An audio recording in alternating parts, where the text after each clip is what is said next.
کیا یہ سوچا بھی جا سکتا ہے کہ صرف 48 گھنٹوں میں، مطلب ایک ویکینڈ پر، ایک ایسا کاروبار شروع ہو جائے جو لاکھوں نہیں بلکہ کروڑوں کما سکے؟ یہ سننے میں تو یقین نہیں آتا ہے نا؟ لیکن نوح کاگن کی کتاب ہے ملین ڈالر ویکینڈ، اور وہ بالکل یہی کرنے کا ایک پورا نقشہ پیش کرتی ہے۔ آج ہم اسی غیر روایتی سوچ کا آپ کہہ لیں گہرائی سے جائزہ لے رہے ہیں، یہ سمجھنے کے لیے کہ بھئی کیا واقعی اس تیز رفتار طریقے میں کوئی جان ہے؟ بالکل، اور دیکھیں یہ صرف سپیڈ کی بات نہیں ہے۔ اس طریقے کا اصل کمال تو یہ ہے کہ یہ ان نفسیاتی دیواروں کو گراتا ہے جو اکثر ہمیں پہلا قدم اٹھانے سے روکتی ہیں۔ اچھا۔ اور سب سے اہم بات، مارکیٹ کی سچائی جاننے کے لیے یہ صرف ایک پیمانہ استعمال کرتا ہے، صرف ایک نقد رقم۔ نقد رقم، ٹھیک۔ تو آج ہمارا مقصد یہی ہے کہ اس کتاب اور اس سے جڑے مواد سے وہ خاص حکمتیں، وہ قابل عمل قدم نکالیں جو اس پورے فلسفے کو سمجھنے میں مدد دیں۔ چلیں پھر اس کو کھولتے ہیں۔ سب سے پہلے تو یہ نوح کاگن صاحب ہیں کون؟ مطلب یہ آئیڈیا آیا کہاں سے؟ سننے میں آیا ہے کہ یہ کوئی عام کاروباری گرو نہیں ہے۔ جی نہیں، بالکل نہیں۔ یہ ایپ سومو کے بانی ہیں۔ وہ خود ایک کروڑوں ڈالر کی کمپنی ہے۔ اوہ واو! اور فیس بک کے بالکل شروع کے دنوں میں کام کر چکے ہیں۔ امپلائی نمبر 30 تھے غالباً۔ اچھا۔ اور خود 8 سے زیادہ ملین ڈالر کمپنیاں بنا چکے ہیں، اور ان میں سے کئی، دلچسپ بات یہ ہے کہ اسی ویکینڈ والے طریقے سے شروع ہوئی ہیں۔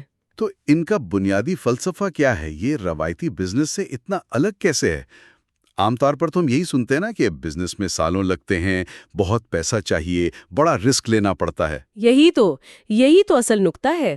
یہ طریقہ اس پوری روایتی سوچ کو چیلنج کرتا ہے۔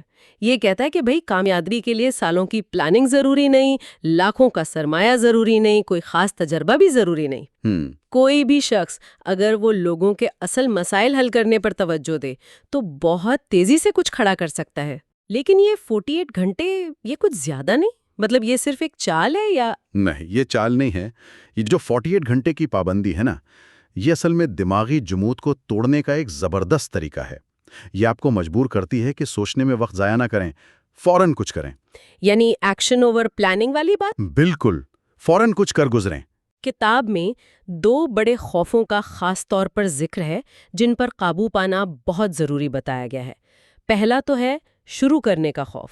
ہم بس سوچتے رہتے ہیں، پلان بناتے رہتے ہیں، پر شروع نہیں کر پاتے۔ جی بالکل، پرفیکشن کا انتظار۔ اور دوسرا ہے مانگنے کا خوف، یعنی کچھ بیچنا یا پیسے مانگنا، اس میں جو جھجک ہوتی ہے۔ درست کہا۔ اور ان خوفوں سے نپٹنے کے لیے بڑے عملی طریقے بتائے ہیں۔ شروع کرنے کے خوف کے لیے اصول ہے: ابھی کیسے نہیں، ناؤ ناٹ ہاؤ۔ ابھی کیسے نہیں؟ اچھا۔ مطلب یہ انتظار مت کریں کہ پورا راستہ صاف نظر آئے، بس پہلا قدم اٹھا لیں۔ کیسے کرنا ہے وہ راستے میں سمجھ آ جائے گا۔ عمل کو پلاننگ پر فوکیت دیں، اور اسی سے جڑا ہے وہ مالی عدم استحکام کا ڈر۔ اس کے لیے فریڈم نمبر کا تصور ہے۔ ہاں، فریڈم نمبر، یہ کیا چیز ہے؟ یہ وہ کم سے کم ماہانہ آمدنی ہے جو آپ کے بنیادی اخراجات، روٹی، کپڑا، مکان، بل، ان کو پورا کرنے کے لیے ضروری ہے۔ یہ ایک دھندلے سے خوف کو ایک ٹھوس ہدف میں بدل دیتا ہے۔ اچھا، تو یہ ایک نمبر ہے جس تک پہنچنا ہے؟ جی، ایک قابل حصول نمبر۔ اچھا، تو یہیں سے وہ مشہور 48 گھنٹے میں پیسے کمانے کا چیلنج آتا ہے۔ یہ تو مجھے اس پورے سسٹم کا جیسے دل لگ رہا ہے۔ بالکل، یہ اس حکمت عملی کا مرکزی حصہ ہے۔ چیلنج کا مقصد بہت سیدھا سادہ ہے۔ 48 گھنٹے کے اندر اپنے بزنس آئیڈیا کی اصلیت جانچیں۔ اور اصلیت جانچنے کا صرف ایک طریقہ ہے؟ صرف ایک۔ کیا کوئی اس کے لیے پیسے دینے کو تیار ہے؟ اور اس کے لیے آپ کو بنانا ہے کم سے کم قابل عمل پیشکش، MVO۔ MVO، یہ کیا بلا ہے اب؟ بادہ نہیں ہے۔ آسان لفظوں میں یہ آپ نے جو مسئلہ پہچانا ہے نا، اس کا سب سے سادہ، سب سے تیز ممکنہ حل ہے۔ اکثر یہ کوئی چمکتا دمکتا پروڈکٹ نہیں ہوتا، شاید ایک سروس ہو جو آپ خود اپنے ہاتھ سے فراہم کر رہے ہوں۔ یعنی کہ آپ کچھ بنانے سے پہلے ہی اسے بیچ رہے ہیں، پری سیلنگ جسے کہتے ہیں۔ یہ تو الٹی گنگا بہانے والی بات نہیں؟ بظاہر لگتی ہے، لیکن یہی اس کی خوبصورتی ہے۔ فائدہ کیا ہے؟ پہلا، آپ کو اپنی جیب سے ایک پیسہ لگانے کی ضرورت نہیں، زیرو سپینڈ مینڈیٹ۔ کوئی خرچہ نہیں؟ کوئی نہیں۔ دوسرا، آپ گاہک کے پیسوں سے ہی یہ ثابت کر لیتے ہیں کہ مارکیٹ میں آپ کے آئیڈیا کی طلب ہے بھی یا نہیں۔ یہ ہوا میں تیر چلانے کے بجائے ٹھوس ثبوت پر کام کرنا ہے۔ ٹھیک ہے، مان لیا، لیکن ثبوت کتنا ٹھوس ہونا چاہیے؟ کتاب کہتی ہے کہ 48 گھنٹوں میں کم سے کم 3 گاہکوں سے نقد رقم وصول کرنا لازمی ہے۔ صرف 3؟ جی، صرف 3۔ اور صرف نقدی کیوں؟ اگر کوئی کہے ہاں یار بہت اچھا آئیڈیا ہے، میں ضرور خریدوں گا، تو کیا وہ کافی نہیں؟ نہیں، بالکل نہیں، بالکل کافی نہیں۔ یہ نقطہ بہت بہت اہم ہے۔ کتاب اس پر بہت زور دیتی ہے۔ وعدے، تعریفیں، سروے میں ہاں کہنا، یہ سب اکثر صرف شائستہ انکار ہوتے ہیں، پولائٹ ریجیکشن۔ اچھا، لوگ بس لحاظ میں کہہ دیتے ہیں؟ بالکل، لوگ اچھا بننے کے لیے تعریف کر دیتے ہیں، لیکن جب تک کوئی اپنی محنت کی کمائی نکال کر آپ کو نہیں دیتا، تب تک آپ کے پاس کوئی اصلی ثبوت نہیں کہ آپ کا آئیڈیا کام کا ہے۔ نقد رقم ہی وہ واحد سگنل ہے جو بتاتا ہے کہ آپ کسی کی تکلیف دور کر رہے ہیں اور وہ اس حل کی قیمت دینے کو تیار ہے۔ اچھا، تو یہ براہ راست اس مانگنے کے خوف سے جڑ گیا، مطلب پیسے مانگنا پڑیں گے اور نہ سننے کے لیے بھی تیار رہنا ہوگا۔ بالکل، اور کتاب تو یہاں تک کہتی ہے کہ ریجیکشن میں گولڈ میڈل حاصل کریں۔ ہیں؟ ریجیکشن میں گولڈ میڈل؟ یہ کیا بات ہوئی؟ سننے میں عجیب لگتا ہے نا، لیکن اس کے پیچھے سوچ یہ ہے کہ ہر ناکامی نہیں بلکہ ڈیٹا ہے۔ ڈیٹا؟ کیسے؟ یہ آپ کو بتاتا ہے کہ کیا کام نہیں کر رہا، آپ کی پیشکش میں کیا کمی ہے، یا شاید آپ غلط گاہک سے بات کر رہے ہیں۔ تو ہر آپ کو سیکھنے کا موقع دیتی ہے۔ ٹھیک ہے۔ اور مانگنے کے عمل کو دیکھنے کا ایک اور زاویہ بھی ہے۔ کتاب کہتی ہے فروخت کرنا دراصل مدد کرنا ہے۔ Selling is helping. Selling is helping, واہ! یہ ایک زبردست نفسیاتی تبدیلی ہے۔ اگر آپ واقعی سمجھتے ہیں کہ آپ کی چیز کسی کا مسئلہ حل کر سکتی ہے، تو اسے پیش نہ کرنا دراصل آپ ان کی مدد روک رہے ہیں۔ یہ تو واقعی سوچ بدلنے والی بات ہے۔ اس سوچ سے فروخت کا عمل ایک بوجھ کے بجائے ایک مثبت کام لگنے لگتا ہے۔ لیکن یہ مانگنے کی جھجک، یہ کم کیسے ہو؟ کوئی عملی مشق بتائی ہے کتاب میں؟ ہاں، چھوٹی کم خطرے والی مشقیں ہیں، جیسے کسی کافی شاپ پر جا کر 10% رعایت مانگنا۔ کافی پر رعایت مانگنا؟ جی، سننے میں معمولی لگتا ہے، لیکن اگر آپ اتنی سی چیز مانگنے میں ہچکچاتے ہیں تو کسی اجنبی سے اپنے نئے بزنس آئیڈیا کے لیے سینکڑوں یا ہزاروں روپے کیسے مانگیں گے؟ بات تو صحیح ہے۔ یہ چھوٹی مشقیں اس مانگنے والے پٹھے کو مضبوط کرتی ہیں۔ یہ بات تو سمجھ آتی ہے، لیکن اتنی جلدی میں ایک ویکنڈ پر شروع کرنے کے لیے؟ اچھا، بزنس آئیڈیا کہاں سے لائیں؟ کیا کوئی نیا انقلابی آئیڈیا سوچنا پڑے گا؟ نہیں، بالکل نہیں۔ کتاب میں مسئلہ تلاش کرنے والے بننے پر کیوں زور دیا گیا ہے؟ ہاں، تو انقلابی آئیڈیا کی ضرورت نہیں، بلکہ کتاب اس کے خلاف مشورہ دیتی ہے۔ کامیاب ویکنڈ بزنس اکثر پہلے سے موجود واضح اور تکلیف دہ مسائل کا آسان حل پیش کرتے ہیں۔ یعنی موجودہ مسائل؟ جی، آپ کو کسٹمر فرسٹ بننا ہے۔ گاہک کو اسے غرض نہیں کہ آپ کا آئیڈیا کتنا نیا ہے، انہیں صرف اپنے مسئلے کا حل چاہیے۔ صحیح۔ اس لیے مسئلہ تلاش کرنے والا بننے کا مطلب ہے کہ آپ جان بوجھ کر ان پریشانیوں، تکلیفوں اور جھنجھلاہٹوں کو ڈھونڈیں جن کا لوگ روز سامنا کرتے ہیں۔ اس کا کوئی عملی طریقہ بھی ہے؟ مطلب مسائل ڈھونڈنے کیسے ہیں؟ ایک آسان طریقہ ہے فرسٹریشن لاگ رکھنا۔ فرسٹریشن لاگ یعنی اپنی پریشانیاں لکھنا؟ بالکل، روزمرہ کی ان چیزوں کو لکھیں جو آپ کو خود پریشان کرتی ہیں۔ اگر کوئی چیز آپ کو اتنی تنگ کرتی ہے کہ آپ اس کے حل کے لیے پیسے دینے کو تیار ہوں، تو بہت ممکن ہے کہ دوسرے لوگ بھی ہوں۔ اچھا نکتہ ہے۔ دوسرا طریقہ ہے 3 دائروں کا درد framework, 3 circles of pain. 3 دائرے؟ جی، پہلا دائرہ آپ کے اپنے ذاتی مسائل، انر سرکل۔ دوسرا مڈل سرکل، آپ کے جاننے والوں، دوستوں یا آپ کے موجودہ ہلکے اثر کے لوگوں کے مسائل۔ ٹھیک ہے۔ اور تیسرا آؤٹر سرکل، موجودہ انڈسٹریز میں نظر آنے والی بڑی خامیاں، جیسے خراب سروس یا زیادہ قیمتیں۔ اس فریم ورک کا کیا فائدہ؟ فائدہ یہ ہے کہ شروع کے ممکنہ گاہک یعنی پہلے 2 دائروں والے لوگ آپ کی پہنچ میں ہوتے ہیں، جو 48 گھنٹے کے چیلنج کے لیے بہت ضروری ہے۔ آپ ان تک آسانی سے پہنچ سکتے ہیں۔ اور جب کوئی آئیڈیا ذہن میں آ جائے تو اسے جلدی سے پرکھنے کا بھی کوئی طریقہ بتایا گیا ہے؟ وہ 1 منٹ کا بزنس ماڈل کا ذکر تھا، یہ کیا چیز ہے؟ ہاں، یہ ایک طرح کا فوری فلٹر ہے۔ کسی آئیڈیا پر گھنٹوں لگانے سے پہلے آپ 1 منٹ میں خود سے چند سوال پوچھتے ہیں۔ آپ کیا قیمت یا ویلیو دے رہے ہیں؟ آپ کا گاہک کون ہے؟ پیسے کیسے کمائیں گے؟ اور سب سے اہم کیا یہ منافع بخش ہو سکتا ہے؟ مطلب جلدی سے حساب کتاب کرنا؟ بالکل، بنیادی حساب کتاب، نیپکن میتھ۔ خاص طور پر یہ دیکھنا کہ ایک گاہک لانے اور اسے سروس دینے پر کتنی لاگت آئے گی اور وہ آپ کو کتنے پیسے دے گا۔ اگر یہ فوری حساب ہی بتا دے کہ اس میں بچت کا امکان نہیں، تو اس آئیڈیا کو وہیں چھوڑ دیں۔ تاکہ وقت ضائع نہ ہو؟ بالکل، اپنا قیمتی ویکینڈ کسی ایسے آئیڈیا پر ضائع نہ کریں جس کے چلنے کا امکان ہی کم ہو۔ ہم نے شروع میں فریڈم نمبر کا ذکر کیا تھا، یہاں اس پر دوبارہ بات کرنا ضروری لگ رہا ہے۔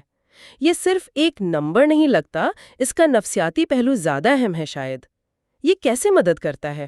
آپ نے صحیح پکڑا، یہ نفسیاتی طور پر ایک لنگر کا کام کرتا ہے۔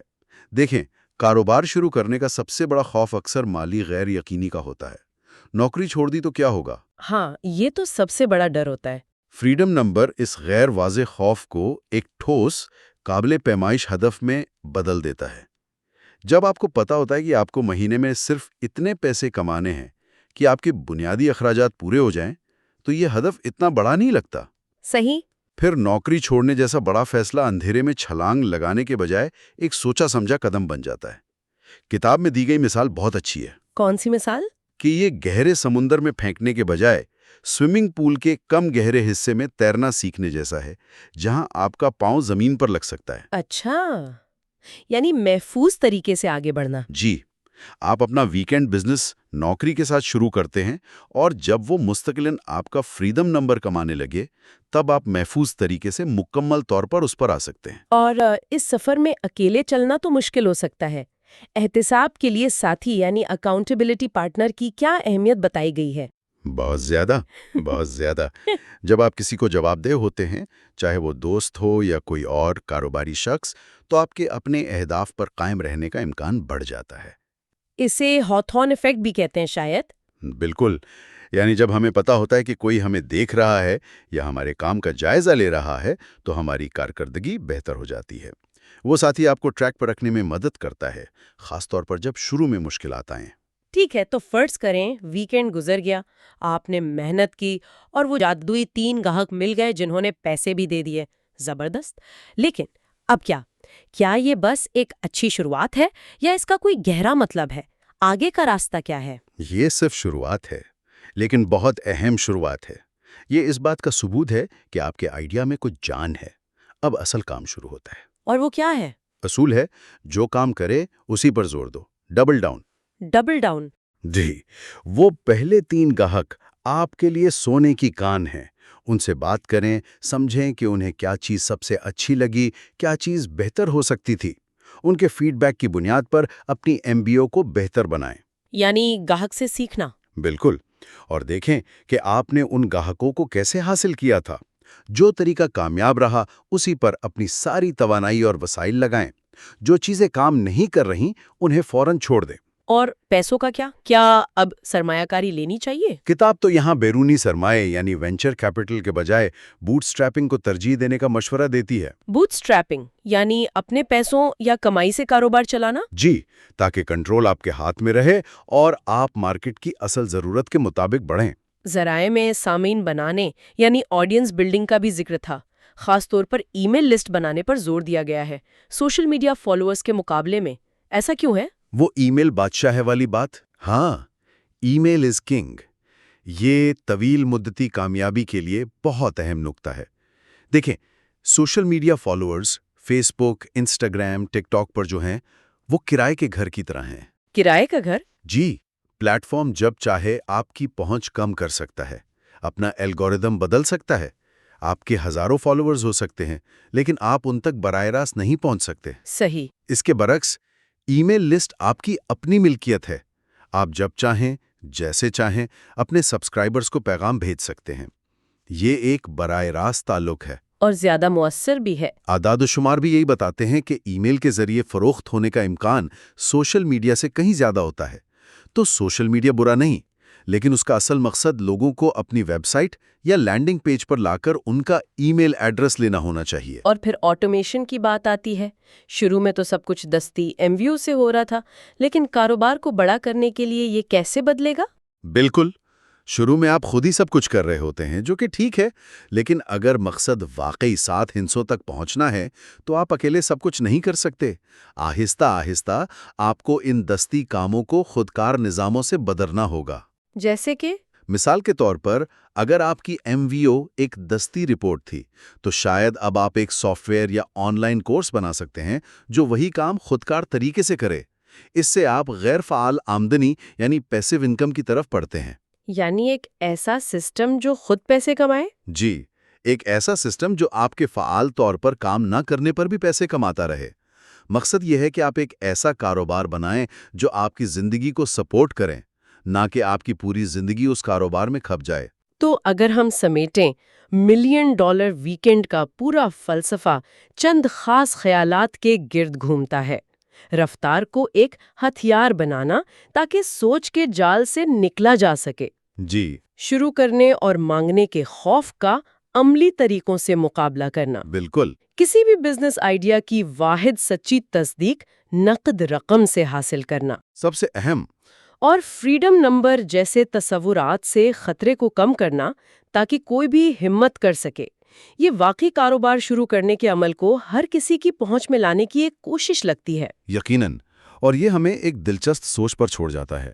یہ جو تیز رفتار تصدیق کا طریقہ ہے نا، یعنی کسی بھی نئے خیال کو فوراً چھوٹے پیمانے پر آزمانا اور اصل دنیا کے رد عمل، خاص طور پر مالی کمٹمنٹ کی بنیاد پر فیصلہ کرنا، کیا یہ صرف کاروبار شروع کرنے تک ہی محدود ہے، یا کیا ہم اسے زندگی کے دوسرے پہلوؤں میں بھی استعمال کر سکتے ہیں؟ جیسے کوئی نئی نوکری آزمانے سے پہلے اس کا کوئی چھوٹا سا پروجیکٹ کرنا، کوئی نئی مہارت سیکھنے کے لیے ایک چھوٹا سا کورس لینا، یا شاید تعلقات میں بھی کوئی نئی بات شروع کرنے سے پہلے اسے چھوٹے پیمانے پر پرکھنا۔ دلچسپ سوال ہے۔